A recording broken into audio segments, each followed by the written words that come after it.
Eu ainda estou como alguém sonhar. Estou sonhando sonhos de Deus. Estou vivendo sonhos de Deus. Tem uma nova canção em mim. Tem uma nova dança em mim. Estou sonhando sonhos de Deus. Estou vivendo sonhos de Deus. Pode sorrir que eu vejo.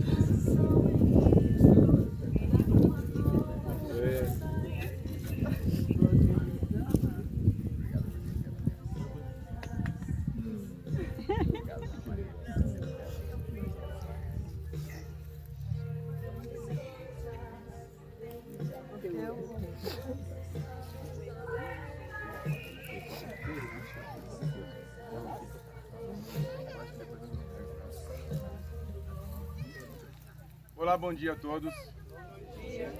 Se quiserem, podem ficar à vontade, podem se sentar. Deus os abençoe. Vamos fazer uma pequena oração, iniciando esse momento tão solene e especial. Pai, nós queremos te louvar por essa manhã. Agradecer ao teu santo nome, dizer que tu és santo em toda e qualquer oportunidade. Louvar a ti, Senhor, por esse momento solene. Te agradecer porque a cada um de nós que podemos estar aqui presente, prestigiando, Senhor, esse momento tão importante na vida do André, na vida da Elaine, e que esse momento, Senhor, desde então, desde o seu início, sendo direcionado pelo Senhor, que o Senhor venha fazer parte desse momento desde as nossas primeiras palavras, e que tudo isso, Senhor, tudo que aqui ocorrer, seja verdadeiramente para a honra e glória do teu santo nome. Louvado é e louvado seja o teu nome, Deus. Amém. Amém. André e Elaine, para quem não sabe, o André é meu irmão. E por que eu os aviso desde antes? Porque se der uma escorregadinha aqui, em lágrimas ou algo parecido, você já está sabendo. Talvez seja a primeira vez que você vai ver o pastor chorar e o noivo não. Porque normalmente quem choram são eles, né? Então, mais ou menos por aí. E acho justo dizer, porque como desde sempre, a grande verdade é que parte das alegrias e das tristezas, dos momentos mais importantes, pelo menos até então da vida do André, eu tive mais participação do que a noiva. A partir de então eu transfiro para ti, vai ser contigo, já não é mais conosco, né? Mas por evidência, por toda essa convivência desde o nosso nascimento, então todo esse envolvimento já me fez sair algumas lágrimas aqui, mas eu prometo me conter, tá bom? Olha só, nessa manhã eu não serei, por evidência, cansativo, porque a intenção do matrimônio, vocês vão ficar assim juntinhos, quem comanda aqui é a Viviane. É a Viviane, né? Viviane, você quer ajustar isso aqui mesmo? Fica um aqui, outro aqui, ou é desse mesmo jeitinho? Tá tudo bem? Então vamos lá, você que é a chefe, a gente só obedece.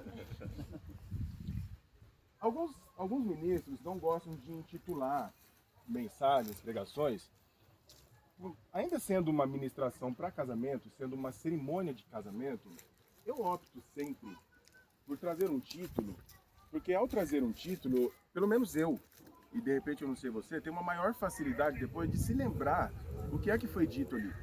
E todas as vezes que nós vamos falar de questões matrimoniais, sejam elas a título de noivado, seja ela a título de um casamento, ou somente uma ministração para casais, encontro de casais, e que seja, a verdade é que ainda quando formos falar de um casamento, de uma cerimônia de casamento, isso envolve, as palavras envolvem a todos nós que já somos casados ou ainda quem irá se casar.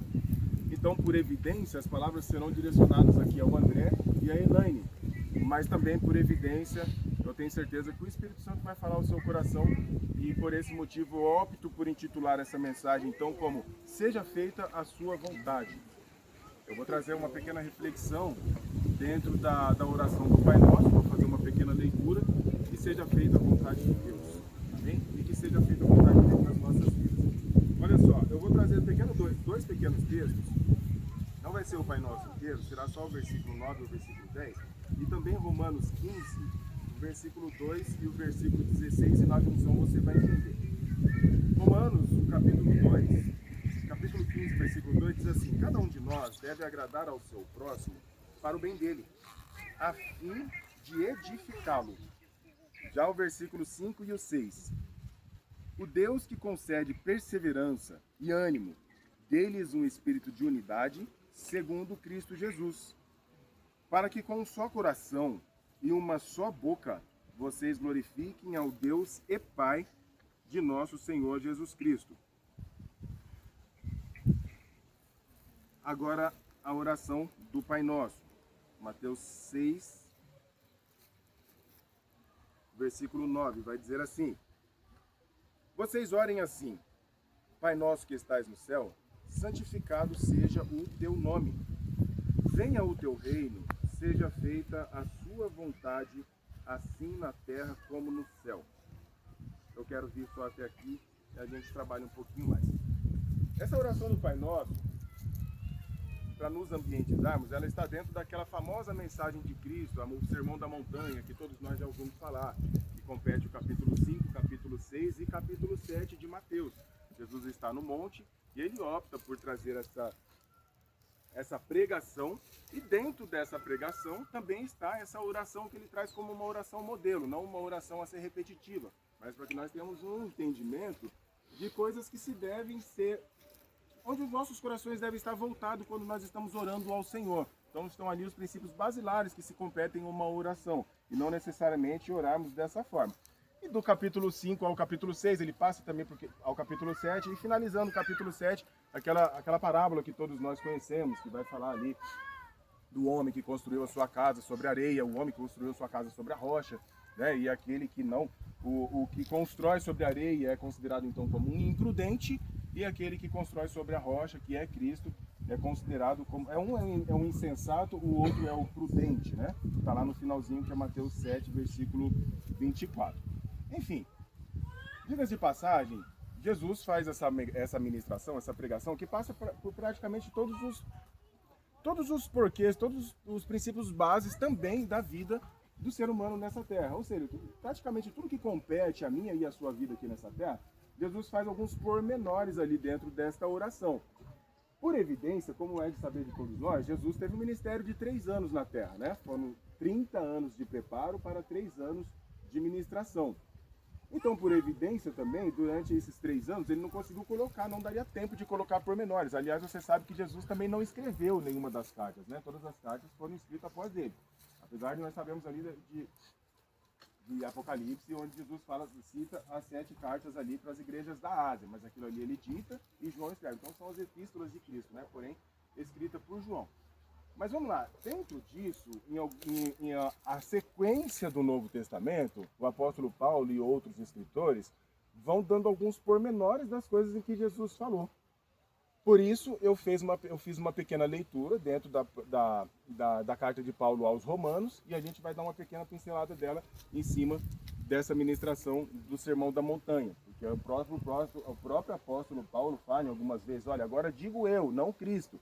Não que ele está dizendo, Jesus não falou, mas eu estou aqui para dizer isso. Não, é justamente por esse motivo. Eu agora, Paulo, então induzido pelo Espírito Santo, dou prosseguimento em algumas coisas que naquele período de 3 anos Jesus não escreveu. Então Paulo dá esses prosseguimentos. E esses pormenores a gente vai trabalhar um pouquinho só dentro desses primeiros 2 versículos que nós lemos aqui. Amém? Glória a Deus por isso.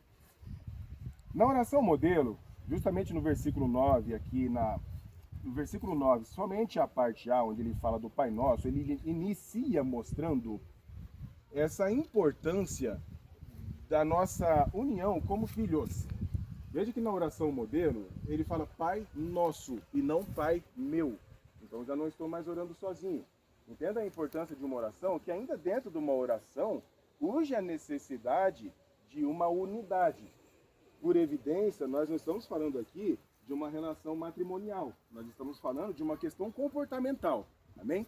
Então, nessa oração, Jesus não está falando de casamento. Jesus está falando de comportamento. Porém, dentro desse comportamento, obviamente, entra essa questão de uma oração ser ouvida, eu tendo entendimento de que a minha união com outros, ela sempre fará parte disso. Então, tratava-se de uma unidade até ao falar com ele. Entenda isso. Se é importante uma união entre filhos, entre irmãos que somos, para que as nossas orações, então, tenham a sua eficácia junto ao Pai, quem dirá, então, quando nós estamos dentro de um matrimônio? Quem dirá, então, quando nós estamos dentro de um casamento? Espera aí um pouquinho que eu vou explicar melhor para você. As minhas orações, o meu relacionamento com Deus, a minha vida, agora estou trazendo para uma questão marital. A minha vida, em particular, cuja salvação se dá em particular com Deus, ela também tem tudo a ver com a questão do meu matrimônio estar bem ajustado. Por obviedade, algumas coisas eu preciso ajustar e eu não estou falando de méritos de salvação. Estou falando de méritos de receber a totalidade daquilo que tem para mim aqui nessa terra. Então isso está tudo conjugado. Eu não consigo escapar dessa situação. Então se é importante essa união como filhos, quem dirá então essa união entre casais? E por evidência, uma vez que nós nos casamos, agora passamos a ser somente um. E esse somente um agora passa a ser então de inteira paternidade de Deus. Aliás, nós até falamos que entra-se um pouquinho na questão do julgo desigual, né? Há aqui um grande perigo, eu não vou ficar dentro desse mérito aqui, mas há um grande perigo aqui, porque se Deus é o pai da Elaine, Deus também é o pai do André. Mas porventura alguém se casa em julgo desigual, como eu disse, essa mensagem acaba pegando para todos nós. Quando você se casa com julgo desigual, eu sei que talvez eu teria um pouco de dificuldade para saber quem é o pai então daquele que não é cristão. E o pai daquele que não é cristão vai ser seu sogro, isso é bastante perigoso. Amém? Cuidado com o sogro quando você se casa com alguém que não é crente, né? Quem é o pai? Quem é o responsável espiritual pelo seu possível cônjuge quando você não é casado? Então eu quero reforçar aqui que quando nos casamos, tudo é nosso. A oração vai dizer assim, ó, Pai Nosso. Eu não li a oração inteira, mas na continuidade ele vai falar, nos dá hoje, perdoa-nos. Tudo ali está dentro de um plural. Como nós perdoamos aos nossos devedores, não nos deixe cair em tentação, mas livrai-nos. Tudo ali está dentro de uma coisa só. Automaticamente, ao se casarem vocês dois, agora é tudo dos dois. Tudo que vocês se casaram, tudo que aqui alguém se casou, tudo está dentro dos dois. E eu quero trazer uma seguinte reflexão. Eu li somente a parte A do versículo. No versículo B, a parte B, ele vai continuar dizendo assim, santificado seja o seu nome. Onde esse nome de Deus agora será santificado? Dentro do casamento. A intenção será que o nome do Senhor seja, então, santificado dentro desse casamento. Aliás, essa é a finalidade de todos os casamentos. Que santificado seja o nome do Senhor dentro do nosso casamento. Aliás, quando Adão e Eva, ainda antes de pecarem, santificavam o nome do Senhor com um relacionamento com Ele. Então, a sua proximidade com o Senhor, a proximidade do casal em Deus, é que trará essa santificação do nome do Senhor. Olha só, a exemplo disso, a grande verdade é que a exemplificação master de uma santificação a Deus no casamento é justamente esse andar juntos com Ele. Essa santificação, nós entendemos a palavra santificar como separar, né? A palavra santificado vem de separado, mas a grande verdade é que quanto mais nós nos aproximamos dele, mais nós estamos nos separando do pecado. Eu posso até trazer então que uma vez separação quer dizer aproximação. Porque todas as vezes em que eu me aproximo mais de Deus, automaticamente eu estou me santificando, eu estou separando do pecado. Então a santificação do nosso casamento, a santificação do seu casamento, do casamento de vocês dois, será essa aproximação. Aí o versículo 10 vai dizer assim: venha a nós o teu reino. Ou seja, é trazer a cultura do céu para a terra. Quando é que o reino de Deus chegou nessa terra? Quando ele veio mostrar para nós qual é o modelo de uma nova vivência, de um novo estilo de vida. Na verdade, ele veio para trazer um novo reino, ou seja, uma nova nação, um novo costume, um novo povo. Nisso, nós entraremos no comportamento de uma nova cultura. E nós só conseguiremos isso, obviamente, com a ajuda do Espírito Santo de Deus. Para que o reino dele se faça na terra, isso justifica-se o nosso comportamento sobre aquilo que ele veio nos ensinar. E aqui eu estou dizendo agora da chegada de Cristo, eu não estou falando da morte. Daqui a pouco a gente chega lá. Cristo desceu para trazer um modelo. Esse modelo a palavra fugiu. Sendo obrigado, minha mãe, gente. Esse modelo sendo praticado, você então está fazendo com que o reino de Deus se faça nessa terra. Amém? Na chegada de Cristo. Versículo 10, parte B. Seja feita a sua vontade, tanto na terra, agora como no céu. Aqui já há um reforço da adoração angelical, do que os anjos estão fazendo no céu. A adoração a Deus dentro do nosso casamento. Um reconhecimento de que na terra nós conseguimos mover algo no céu. É quando essa adoração, então, está sendo praticada. Aliás, o nosso lar, ele deve representar esse pedacinho do céu. Eu gosto muito dessa afirmação. E que isso seja uma coisa bastante clara para nós todos aqui, principalmente nós que temos os nossos filhos, para você que ainda vai se casar, que o nosso lar, ele deve representar esse pedacinho do céu. A grande verdade é que a vinda dele, quando é para nos ensinar como viver, ele está nos ensinando como voltar para aquele jardim. Ele está nos ensinando como viver como Adão e Eva viviam dentro daquele jardim. A morte dele foi para nos habilitar a conseguirmos fazer isso, porque não conseguiríamos. Não haveria santificação, nós não conseguiríamos estar próximo de Deus a tal forma que nós conseguíssemos então nos santificar para que nós vivêssemos como estar dentro do jardim. E o que eu quero dizer para você é, não espere chegar o dia da morte para você viver dentro de um jardim. Porque está escrito. Na verdade, tudo que está escrito, tudo que foi compilado dentro da palavra do Senhor, é para que nós viéssemos viver a totalidade daquilo que Ele tem para nós aqui nessa terra. E às vezes nós entendemos que o jardim não é para nós no dia de hoje, mas é, porque Cristo morreu para nos colocar lá dentro de novo. Uma vez perdoado, uma vez santificado, o meu casamento volta para dentro daquele jardim. E na verdade, André e Elaine, o casamento de vocês, o lar de vocês, vai fazer com que os filhos de vocês queiram morar no jardim eterno, porque vocês já estão exemplificando o que é isso. Porque um lar cristão, ele deve ter sabe aquela vinda que Deus vinha, conversava com o homem, conversava com a mulher, aquele relacionamento de Deus contínuo, diariamente dentro de um lar?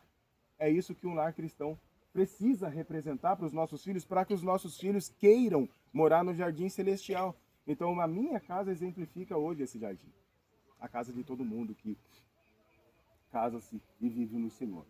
Amém? Amém, gente? Amém. É legal nós nos lembrarmos que nesse mundo, a Bíblia fala assim, que nesse mundo nós teríamos aflições. Mas a Bíblia não fala assim que nesse mundo nós viveríamos em aflições.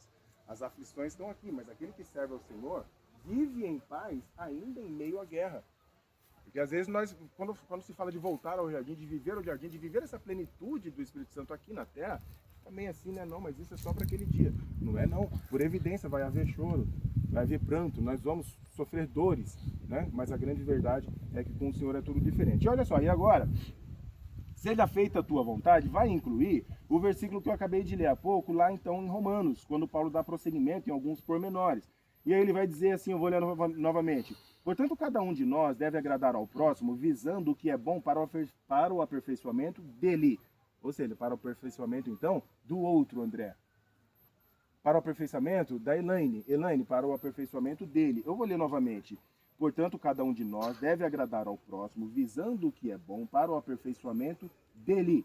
Porque dedicando a sua vida a Ele, você está, a um ao outro, isso você está fazendo por Ele. Você faz para ela, mas por Ele. Você faz para ele, Elaine, mas por Ele. É onde entra a santificação. É onde entra separar o nome do Senhor. É onde entra os nossos vizinhos e entre outros, aqueles que nos circundam, entender a seguinte: opa, tem uma coisa diferente ali. Eu preciso ser daquele jeito, meu casamento tem que ser da forma daquele cristão ali. Isso é santificar o nome do Senhor. Isso é fazer com que o nome do Senhor seja grande. É você intencionar, não a você, mas intencionar ela, porque se o outro pensa da mesma forma, não há possibilidade de que seja um casamento infeliz e triste. Amém? Olha só, o casamento é para dar louvor, isso é a vontade do Senhor e não a nossa. E a vontade dele não está no nosso individualismo. Aliás, o individualismo, ele é demoníaco e devastador. O individualismo, ele faz com que nós participamos de uma certa competição sem saber que você está competindo. Eu acabo competindo com o outro sem saber que estou competindo. Jamais. Se eu perguntar assim para alguém: puxa, você compete com seu marido? Imagina, eu estou lá para abençoá-lo, para ajudá-lo e tal, enfim. Mas na verdade o individualismo está ali o tempo todo. O individualismo já é uma prática de competição. Só que a gente só troca o nome. Isso é o que trará as maiores dificuldades do seu casamento. E olha só, o Paulo vai continuar dando os detalhes das palavras de Jesus lá no monte. O versículo 5, capítulo 15, versículo 5, que li agora há pouco, vai dizer, eu vou lendo novamente: o Deus que concede perseverança, ânimo, dê-lhes um espírito de unidade segundo Cristo Jesus. Unidade e não individualidade. Isso sempre deve estar nas mentes de todos nós, essa individualidade. E olha só, na unidade, ou seja, junto, duas coisas na finalidade de uma só. Porque agora são dois na finalidade de uma só. Sabe um exemplo? Não tem quando você vai a um determinado lugar, você saiu do país, enfim, você precisa de alguns objetivos, de uma certa comunicação ali com pessoas. Nessa comunicação, você não tem que entender a linguagem de lá para que você consiga aquilo que você está querendo. Todas as vezes em que você se relaciona com alguém que tem uma linguagem diferente da sua, você não precisa entender a linguagem dele para que então você consiga se comunicar e alcançar o objetivo. Tanto quanto aquele outro tem que ficar atento ali, mas o que ele está querendo dizer? Entender a linguagem um do outro para poder alcançar aquilo que você quer? Olha que interessante. Dentro de um casamento, ambos terão então que entender o dialeto um do outro. Não dá para escapar disso. Não tem como escapar disso. Na verdade, todo casal tem essa missão de entender o dialeto do outro. Eu vou dizer para você que, na verdade... Você pode... Ah, muito obrigado. Que bênção. Deus abençoe. Na hora, hein?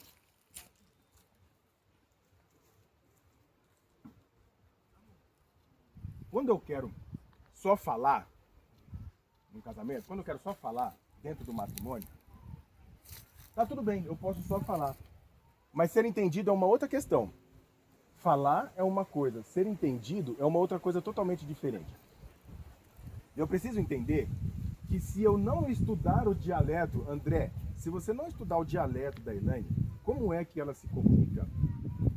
Elaine, se você não entender como é que ele se comunica, e digo isso para todos nós que aqui estamos, isso não é inteligente. Eu preciso entender então essa linguagem diferente da minha, para que eu consiga êxito nessa comunicação. Porque senão eu só falarei, mas eu não consigo ser entendido. Então se eu não entendo de que forma que ela me entenderia, eu preciso fazer uma pequena pausa dentro desse assunto, porque o erro de comunicação é o que traz os maiores, pelo menos os pontapés iniciais, os maiores problemas dentro dos nossos casamentos. E a grande verdade é que não estudar esse idioma do seu cônjuge, isso não é inteligente. Você vai precisar entrar nessa escola, e talvez ela seja uma escola eterna.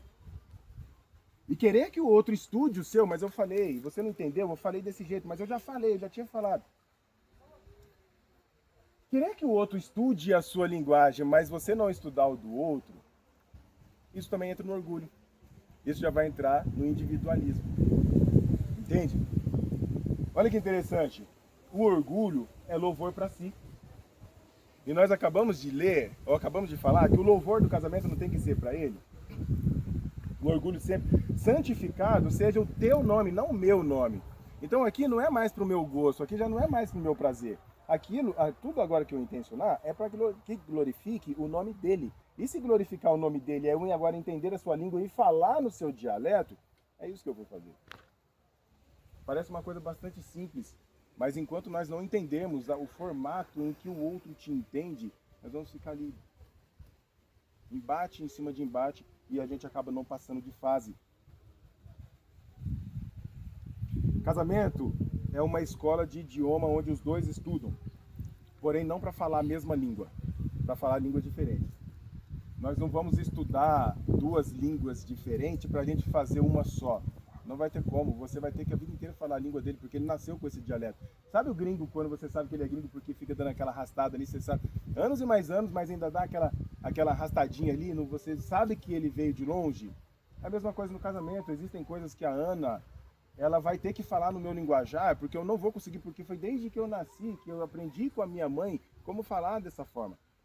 Claro, eu preciso fazer um parênteses aqui, que disso se exclui todo tipo de orgulho, né? Todo tipo de aspereza nas palavras, por evidência. Eu estou falando de uma questão de comunicação para um melhor entendimento, né? A gente não precisa ficar muito tempo aqui.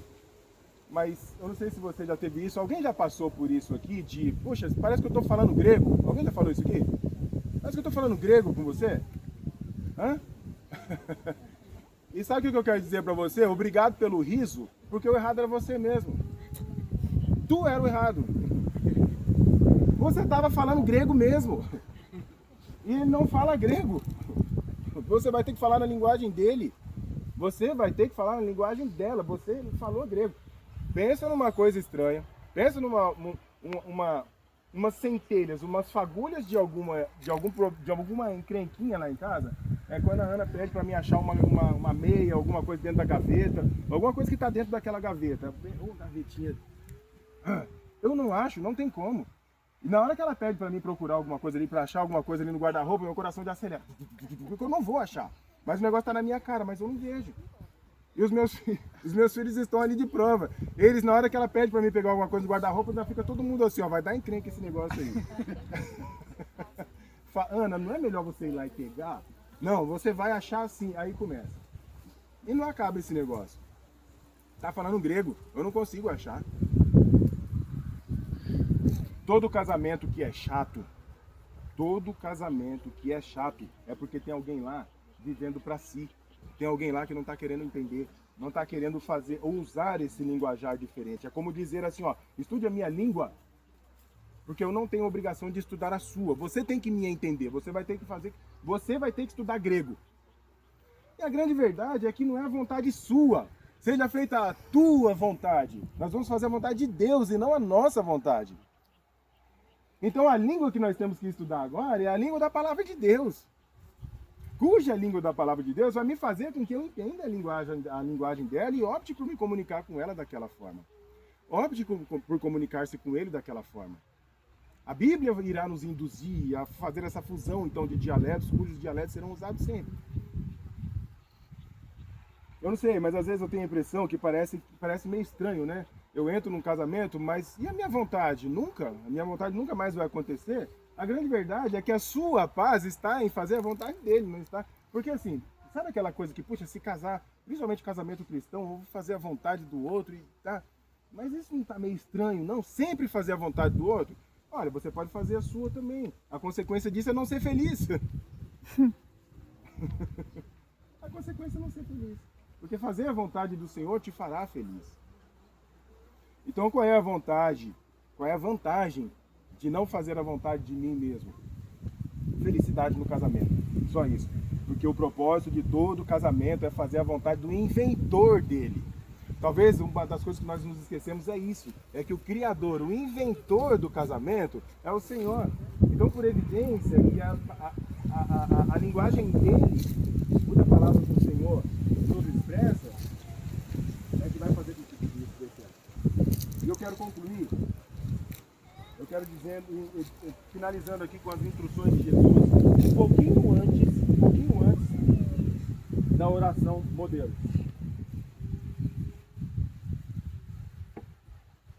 Eu li o versículo 9 e o versículo 10 de Mateus 6. Já o versículo 6, para nós finalizarmos, ele vai dizer assim: Tu, porém, quando orares, vai para o teu quarto e após ter fechado a porta, orarás ao teu pai que está em secreto. E o teu pai que vê em secreto te recompensará plenamente. Olha que interessante. Você vai entrar no teu quarto, vai fechar a tua porta, o teu pai que está em secreto te vê em secreto e também te recompensa em secreto. Agora escute algo. Não é Pai Nosso, não é pão nosso, não é perdão nosso, não é dívida nossa, tudo é nosso. Agora é quarto nosso. Quarto nosso. O quarto do casal. Sabe o que eu iria orientar vocês que estão se casando hoje e todos os casais que aqui estão? Não negligencie a oração como casal lá dentro do seu quarto.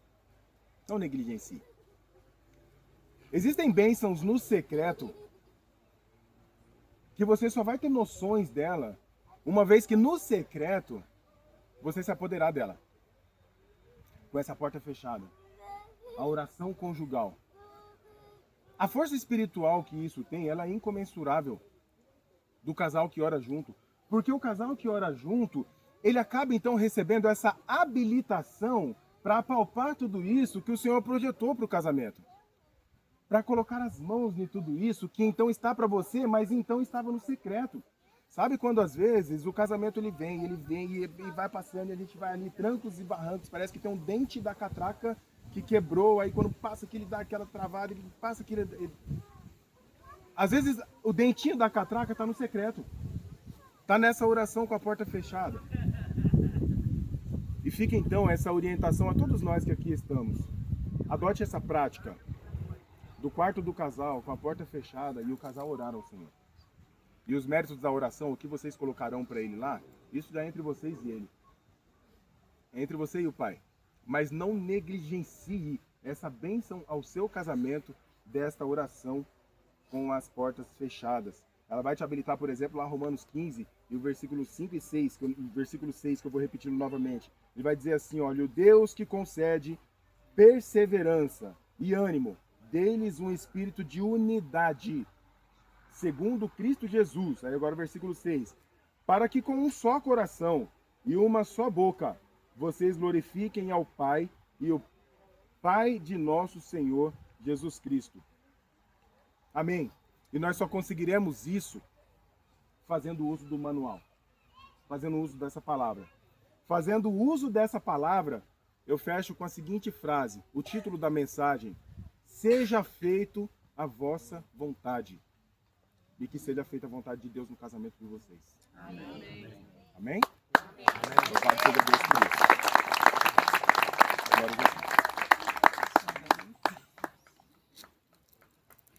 Agora Viviane.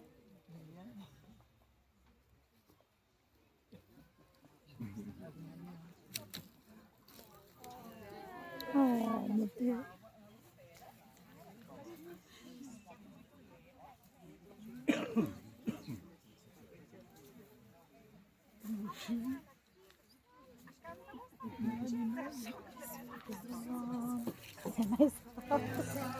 Ah.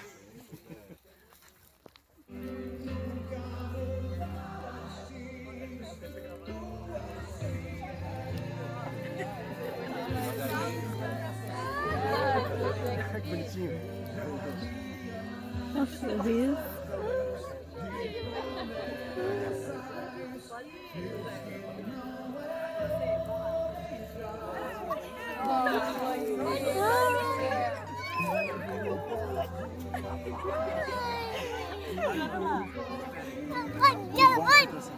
Muito bom que você trouxe para cá. Ana que vai trazer.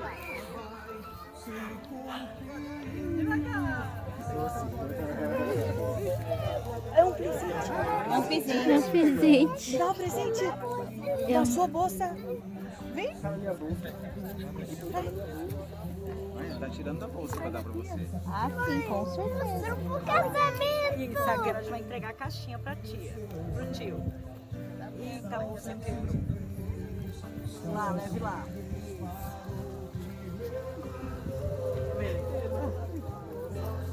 Vem, José.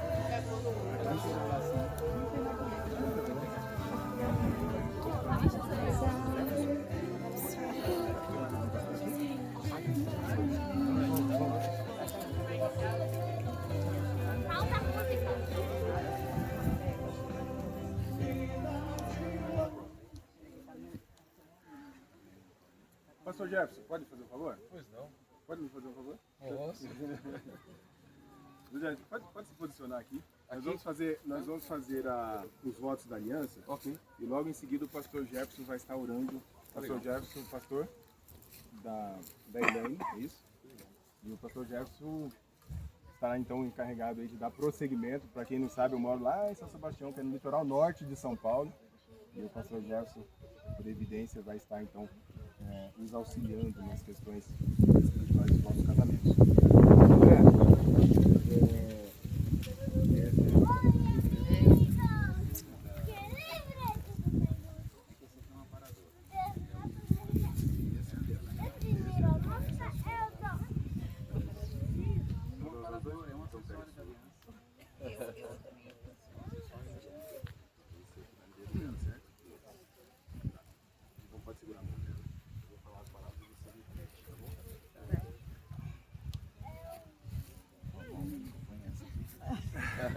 É essa, gente, é essa mão, né? É essa, né? É essa, né? Eu, André, aceito você, Elaine, linda, como minha legítima esposa, prometo amar-te, respeitar-te, na alegria e na tristeza, na saúde e na doença, na riqueza e na pobreza, por todos os dias da minha vida, até que a morte nos separe. Pode ser. Para a glória de Deus, para fazer a vontade do Pai. Amém.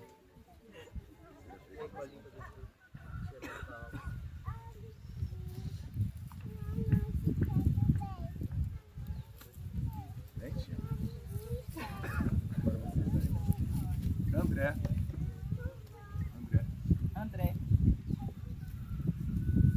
Eu aceito você Eu aceito você como meu legítimo esposo. como meu legítimo esposo. Prometo amar-te, Prometo amar-te, respeitar-te, respeitar-te na alegria e na tristeza, na alegria e na tristeza, na saúde e na doença, na saúde e na doença, na riqueza e na na pobreza, riqueza e na pobreza, por todos os dias da minha vida, por todos os dias da minha vida, até que a morte nos separe. até que a morte nos separe.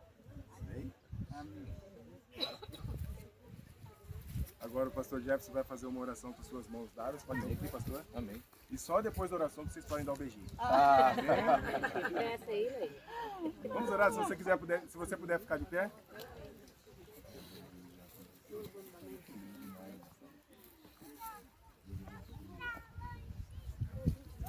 Amados, é um prazer estar aqui com vocês nesse momento tão especial na vida da Elaine, na vida do André.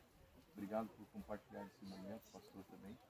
Se você puder estender as suas mãos em direção a esse casal, pedindo uma bênção de Deus aqui nesta união, desse casal tão lindo, tão extraordinário, que tem o amor do Pai estampado na face de cada um deles. Pedir a bênção de Deus, para que Deus venha estar com eles e conforme ouvimos nesta manhã tão linda, que eles realmente possam estar cumprindo com a vontade do Pai. Que a vontade do Pai seja feita na vida deles. Amém? Amém. Pai, na Tua presença estamos felizes demais para estarmos aqui. Obrigado por essa oportunidade, por esse momento tão extraordinário que o Senhor concede a cada um de nós. Estarmos aqui, Pai, com os Teus filhos, o André, com a Elaine, que celebram diante de Ti essa união, juntamente com todos nós. Pedimos que a Tua graça, Pai, que a Tua bênção possa estar sobre a vida deste casal. E conforme ouvimos aqui nesta manhã, essas instruções maravilhosas, eles possam não somente guardar em seus corações, mas colocar em prática, Senhor. Prática constante no dia a dia, a fim de que a tua vontade seja estabelecida e que o teu nome seja glorificado. Pedimos, Senhor, que todos os sonhos, os planos, os desejos intensos do coração, que tenha o seu sim, que tenha realmente a sua aprovação. Abençoa os teus filhos nessa caminhada, nessa jornada que o Senhor realmente proporciona nesta manhã. A partir deste momento, Senhor, nós queremos glorificar a Ti, nesse compromisso que eles firmam, não somente diante de nós, mas principalmente diante da Tua presença. Assim nós pedimos e Te agradecemos em nome de Jesus. Amém. Amém. Agora você pode beijar a noiva.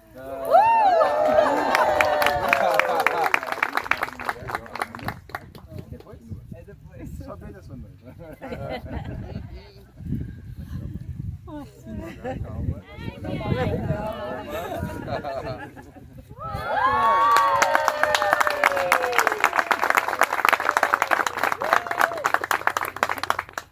Pode entrar assim.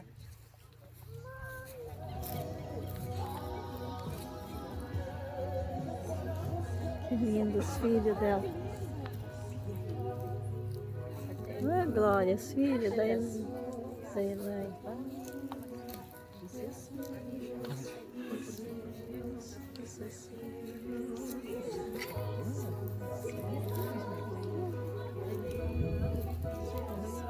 Primeira Coríntios, capítulo 11, o versículo 25, diz assim: do mesmo modo, depois de cear, tomou também o cálice, dizendo: esse cálice é a nova aliança do meu sangue.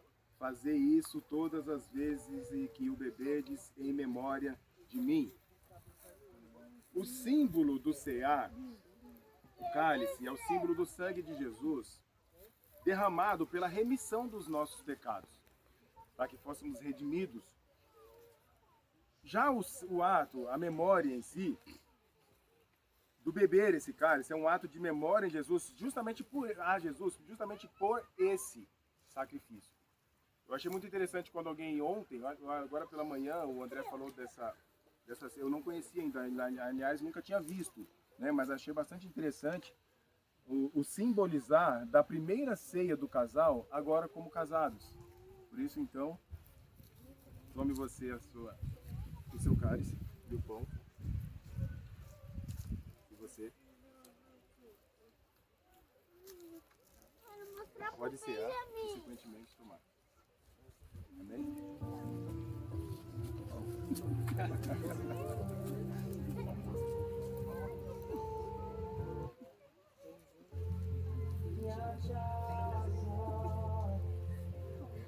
Não será abalado, está alicerçada em nós. André e Elaine, diante de todas essas testemunhas, mediante a presença de Deus, a unção, a inspiração do Teu Santo Espírito, nesse momento eu os declaro marido e mulher.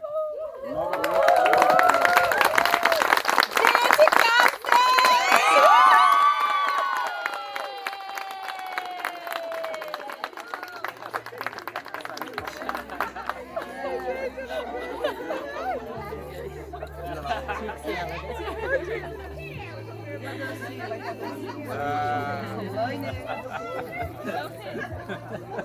Elaine, pode a docinha,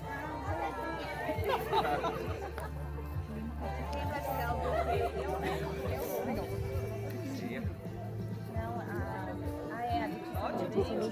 Não, vai tirar foto, né? A Fia também foto. Eu que tenho a foto.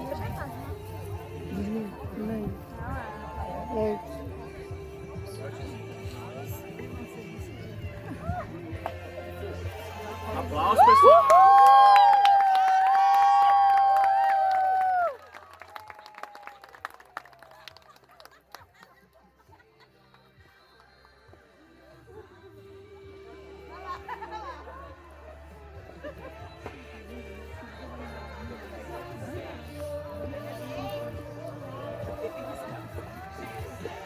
tô descalço. Não dei conta, não. Tá certo. Muito bom. Muito bom. É mesmo, eu queria sair com ela.